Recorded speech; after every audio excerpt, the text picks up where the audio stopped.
From all the discussions I have with executives in retail, in manufacturing, everything comes back at the end to efficient, sustainable growth. Consumer reactions are changing. Yes, the cost of living pressures are very much there, and there's intense cost and price activity. But also within those changing expectations for consumers are changing expectations towards sustainability and long-term impact of products that people buy on the planet, on other people and their surroundings. For example, in the case of finding solutions to productive growth and efficient growth, we need to clearly specify what we expect from the business standpoint, so we translate it in that way to the people that will deliver for us.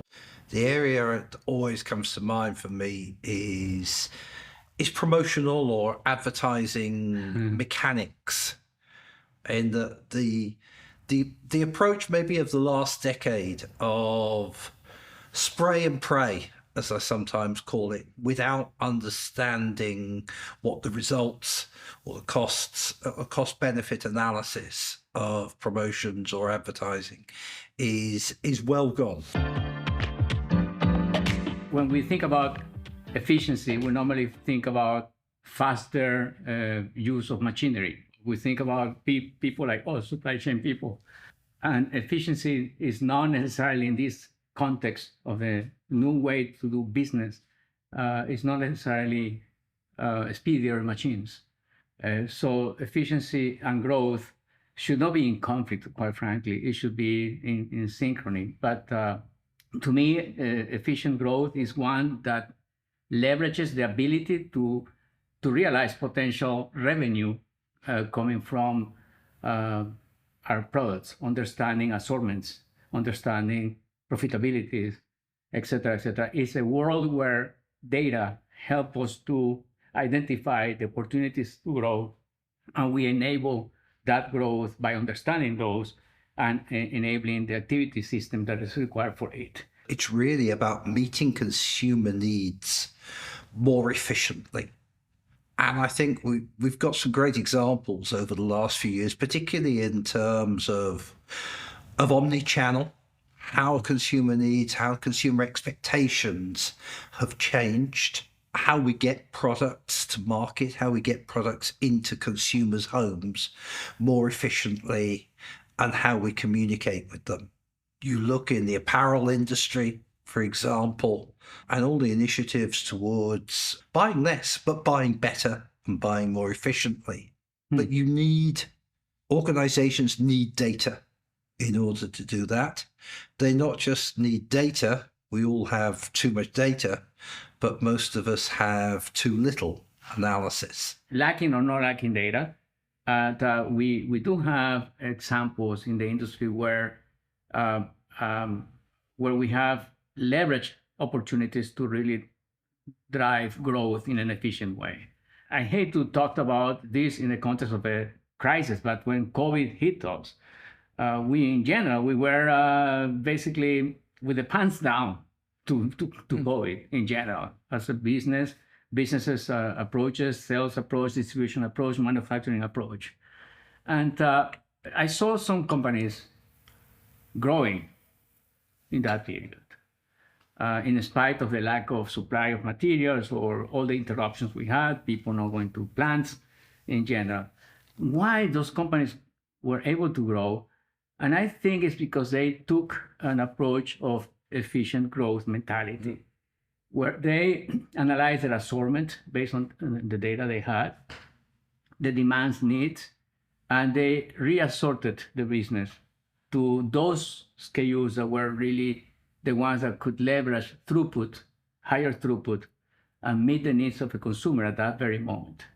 I saw that in the CPG industry, in several players that did that, and they grew. They got the higher margin, and they were there present with a limited assortment, but the assortment that matters the most.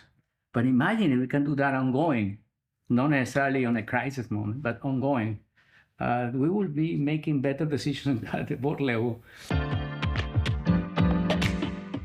We see growth coming from many companies who are bold and innovative with their portfolios.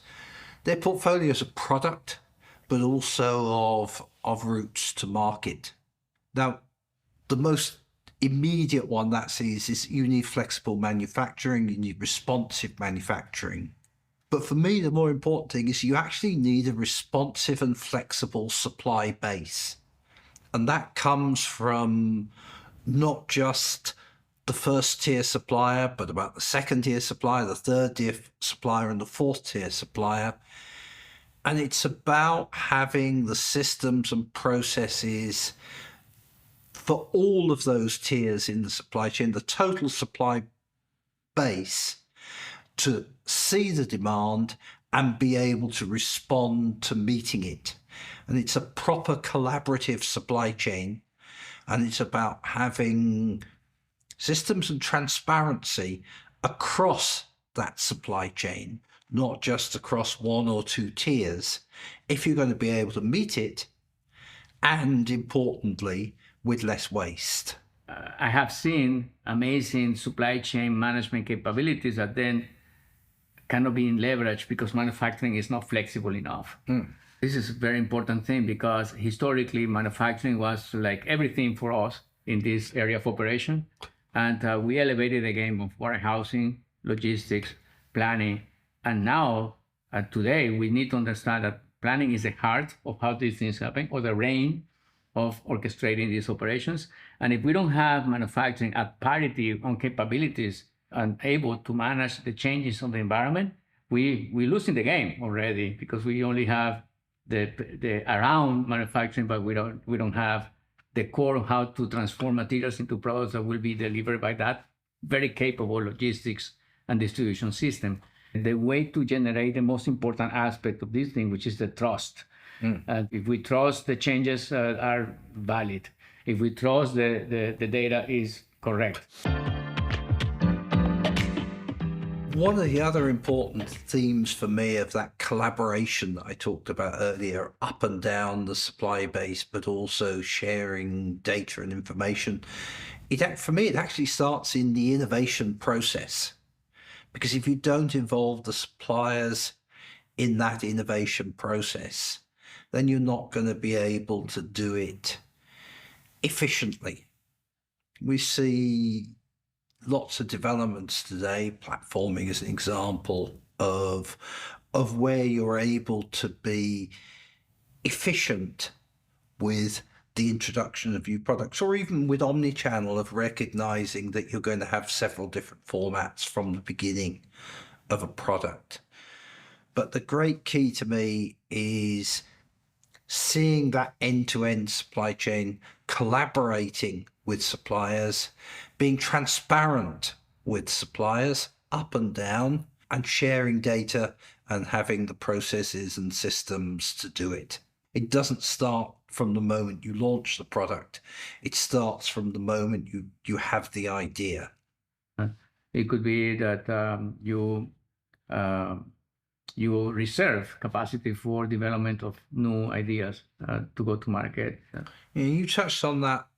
For me, what is the very old concept of in-source or outsource? To me, today, it's a network. It's a network organization.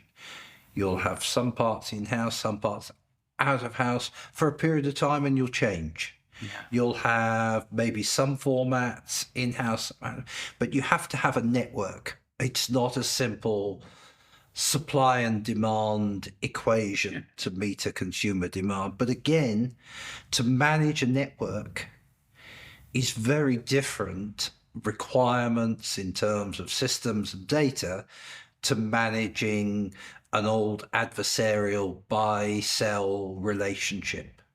And I saw through the COVID experience how much more can be achieved efficiently if everybody in the supply chain, retailers and manufacturers, collaborate together.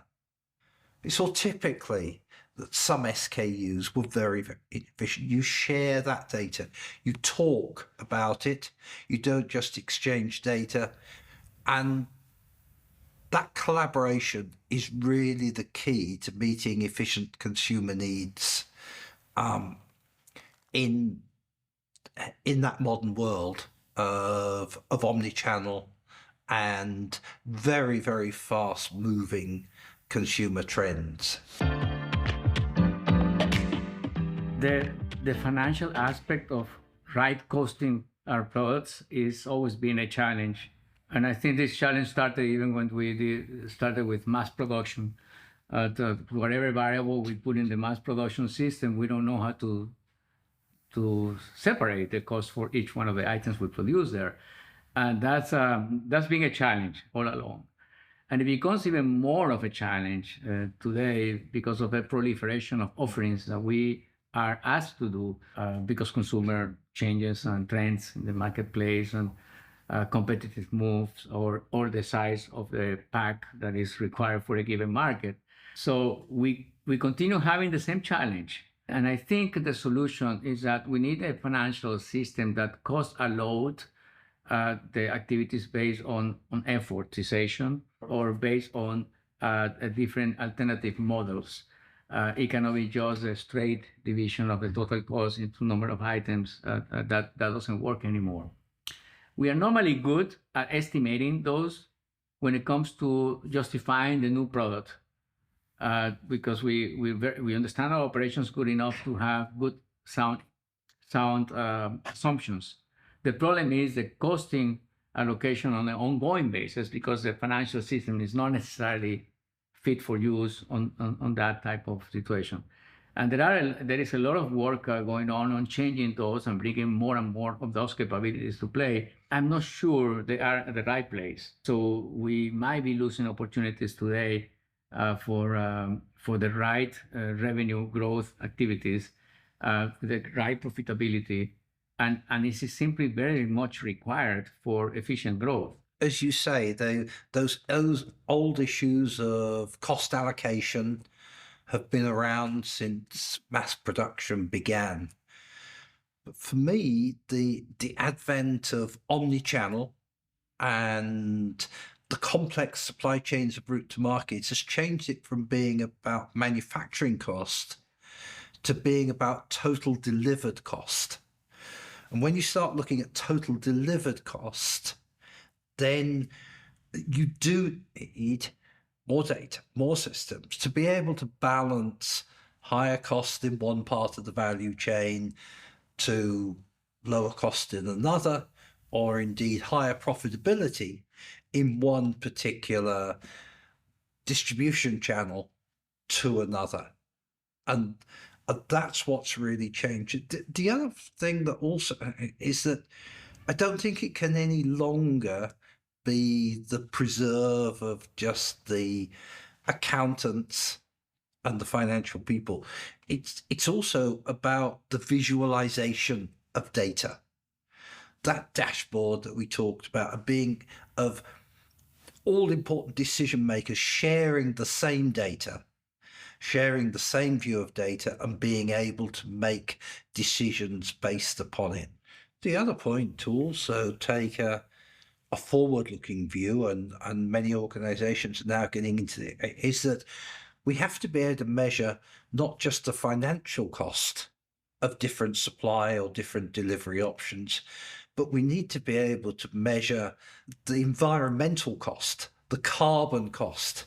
Is the carbon cost of this particular supply arrangement bigger than the carbon cost of another one? So it isn't just the financial cost anymore, it's the carbon cost as well.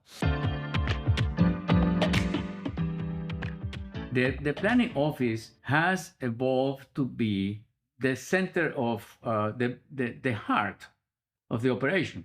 And that wasn't the case before, or we didn't give to it that importance.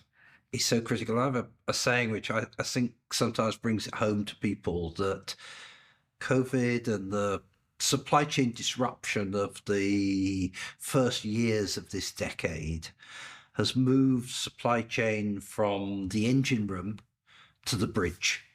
It always was the engine room all the way through our time, but it was very much behind the scenes. Now, at the C-suite, it is central there, and CFOs, CEOs who've been through those last few years now understand that properly. It was put to me in a couple of boards that even the agendas have changed. Supply chain used to be the last, even supply chain was on the board, it used to be one of the last items.